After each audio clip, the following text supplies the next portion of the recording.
안녕하세요. 행복 여행입니다. 오늘도 행복을 여행하는 당신이 되기를 바랍니다. 오늘은 완전한 행복이라는 소설을 준비를 해봤어요. 정유정 장편 소설 완전한 행복. 한동안 베스트셀러였죠. 제가 이런 소설을 참 무서워합니다. 막 스릴러 이런 장르들 좋아하지 않는데, 그래서 선물을 받았는데도 한동안 옆으로 밀어놨던 책이에요. 근데 정말 글을 잘 쓰긴 잘 씁니다. 제가 주로 좋아하는 장르가 아님에도 불구하고 정말 몰입해서 읽었거든요. 그래서 이 책도 이런 장르 좋아하시는 분들 한번 읽어보시면 좋겠다는 생각이 듭니다. 그리고 저처럼 그런 장르 별로 좋아하지 않아도 책이 참 재밌어요. 네, 재밌습니다. 아니, 어쩜 이렇게 글을 잘 쓰나? 내가 이런 장르를 싫어하는데도 계속 보게 되네. 이러면서 읽었던 책이거든요. 네, 한번 들어보시고 괜찮다, 마음에 든다, 그러면 꼭 읽어보세요. 자, 1부 그녀의 오리들 1장.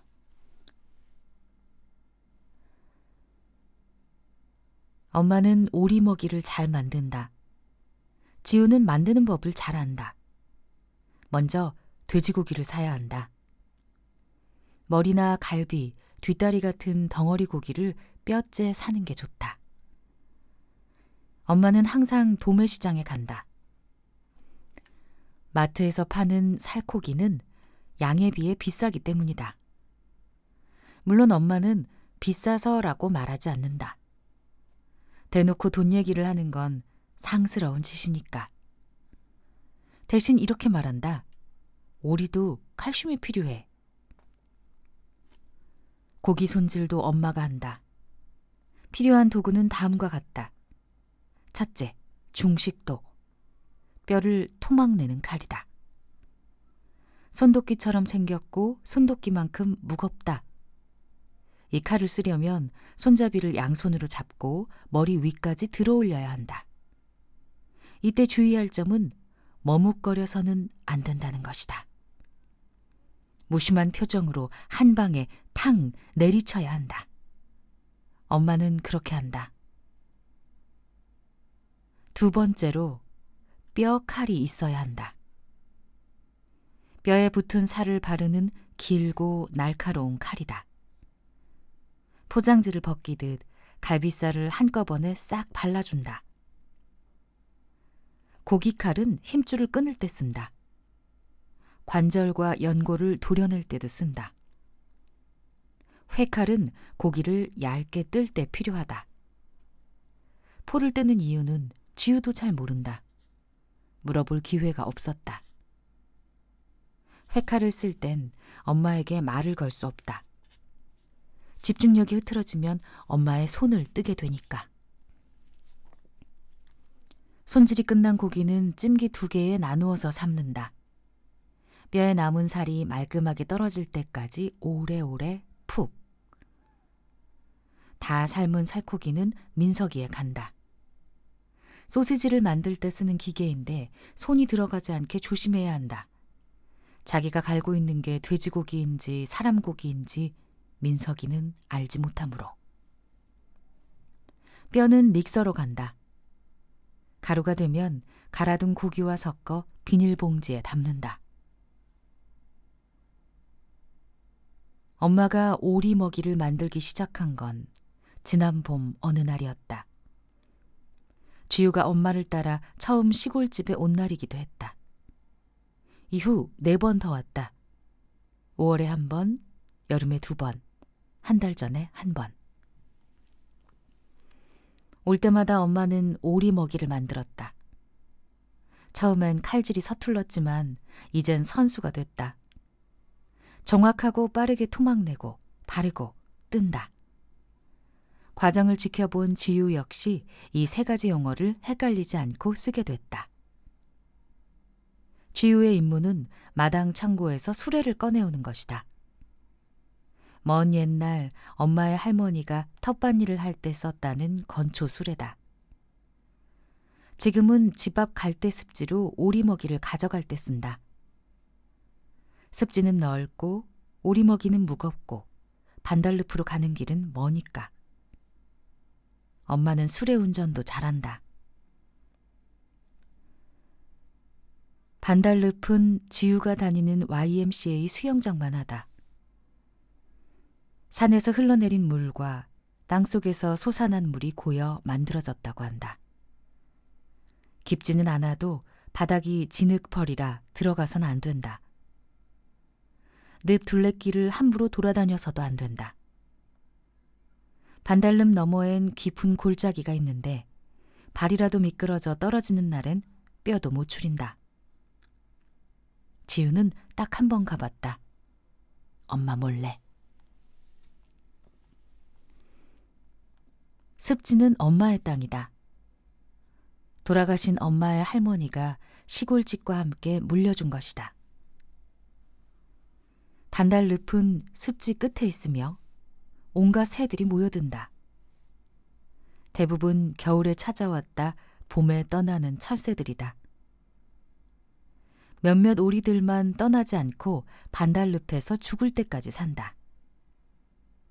그들에게 반달늪은 행복한 오리집이다. 행복한 오리집엔 청둥오리가 가장 많다. 원앙이라는 오리도 있는데 수컷이 인형처럼 예쁘다. 엄마는 놈을 개자식이라고 부른다. 바람둥이기 때문이다.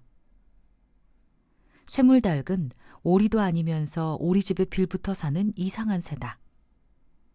더 이상한 놈은 되강오리인데 물속이나 수초 틈에 숨어있기를 좋아한다. 해질 무렵이면 안개가 부옇게 피어오르는 습지 안에서 비명을 지르듯 운다. 때로는 지우의 꿈속에서도 운다. 반달늪 둘레길엔 밥터라 부르는 바위가 있다. 넓적한 데다 미끄럼틀처럼 비스듬한 모양이다.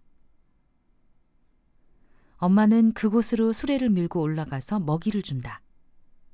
이때 오리들을 부를 필요는 없다. 수레를 들어 올려서 물에다 부어버리면 된다. 오리들은 알아서 알아차리고 온다. 날아오거나 무리를 내달려 오거나 물속에서 불쑥 머리를 내밀고 올라오거나. 반달늪 오리들은 엄마가 만든 먹이를 좋아한다. 한 번은 유치원에서 선생님이 물었던 적이 있다. 오리가 좋아하는 먹이는 무엇일까요? 아이들은 너도나도 손을 들었다. 잘 알지도 못하면서 막 떠들어댔다. 지렁이요, 달팽이요, 미꾸라지요. 선생님은 되강오리만큼이나 성격이 이상하다. 꼭 손들지 않은 아이를 지목한다. 우리 지우가 말해볼까? 지우는 아이들 앞에서 말하는 걸 좋아하지 않는다. 수십 개의 눈동자가 자신을 바라보면 뱃속이 울렁거린다. 배꼽 밑에서 큰 뱀이 돌아다니는 것 같다. 더 나쁜 건 말하라는데 말하지 않을 배짱조차 없다는 것이다. 그럴 땐 퇴하고 침뱉듯 말해버리는 수밖에 없다. 돼지고기요. 아이들은 웃음을 터뜨렸다. 책상을 치며 웃는 놈도 있었다. 바보라고 소리치는 놈도 있고. 선생님은 한 번 더 기회를 주겠다는 듯 되물었다. 혹시 돼지벌레가 아닐까? 지우는 입을 다물었다. 분하고도 분했다. 정답을 말하고도 조롱을 당해서 자신이 옳다는 걸 증명할 수 없어서 선생님에게 고기와 벌레도 구분 못하는 바보 취급을 당해서 이 일을 엄마에게 일렀는데 다음과 같은 답이 돌아왔다. 걔네들이 몰라서 그래. 그건 반달늪 오리들의 비밀이거든.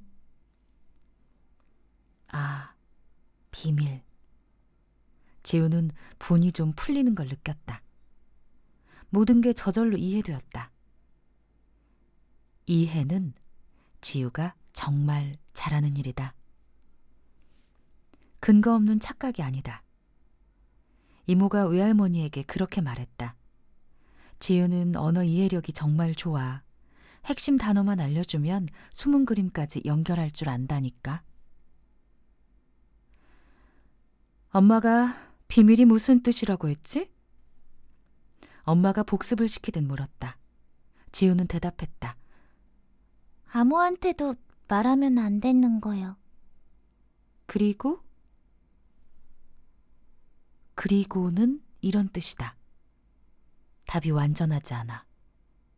지우는 나머지를 채웠다. 말하면 벌을 받아요.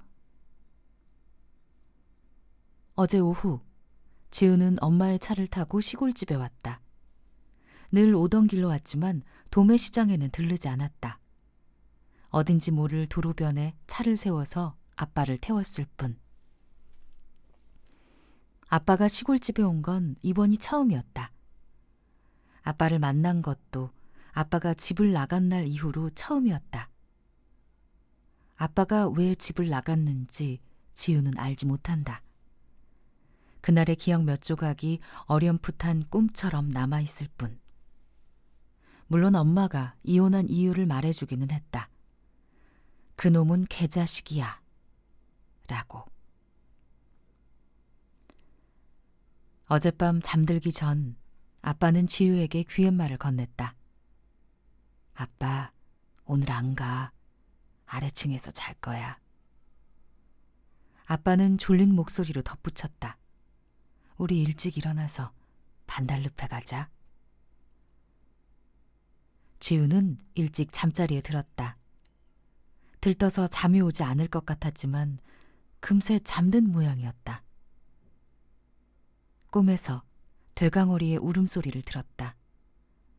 다락방에서 들리는 것 같았다. 다락방으로 가보니 아래층 같았다. 계단을 내려가 보니 욕실 같았다.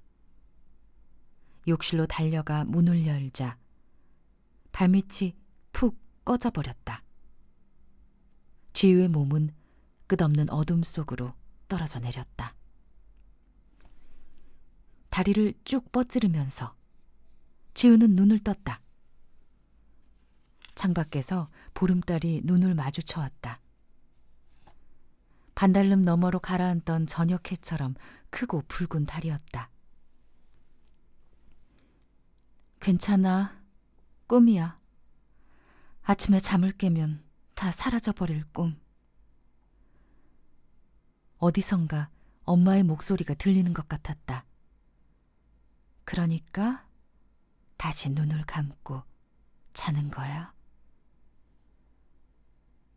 지우는 눈을 감았다. 잠에서 깨려면 먼저 잠을 자야 하니까. 지우가 다시 눈을 떴을 땐 날이 밝고 있었다. 다름한 새벽빛 속에 고기 비린내가 떠돌았다. 희미하지만 분명하게 알아차릴 수 있는 냄새였다. 엄마가 오리 먹이를 만들고 있는 것이었다. 아빠에게도 오리의 비밀을 알려주려는 모양이었다. 그렇다면 어젯밤 엄마는 아빠와 화해를 했을지도 몰랐다. 아니, 틀림없이 그랬을 것이다. 지우는 침대를 빠져나왔다. 이불 정리도 하지 않고 내복 차림으로 방을 나섰다. 둘 다 엄마가 싫어하는 행동이었다. 그 점을 깜빡할 만큼 마음이 조급했다. 어젯밤 꿈이 다 사라졌는지 확인하고 싶었다. 네, 이게 첫 단락입니다. 여러분 어떠셨어요? 좀 긴장감이 느껴지셨는지 모르겠어요. 완전한 행복, 정유정 장편 소설입니다. 은행나무에서 출판됐어요. 여러분들 좋은 책 함께 했으면 좋겠습니다. 오늘도 즐거운 시간 보내시고요. 행복을 여행하는 당신이 되기를 항상 바랍니다. 안녕히 계세요.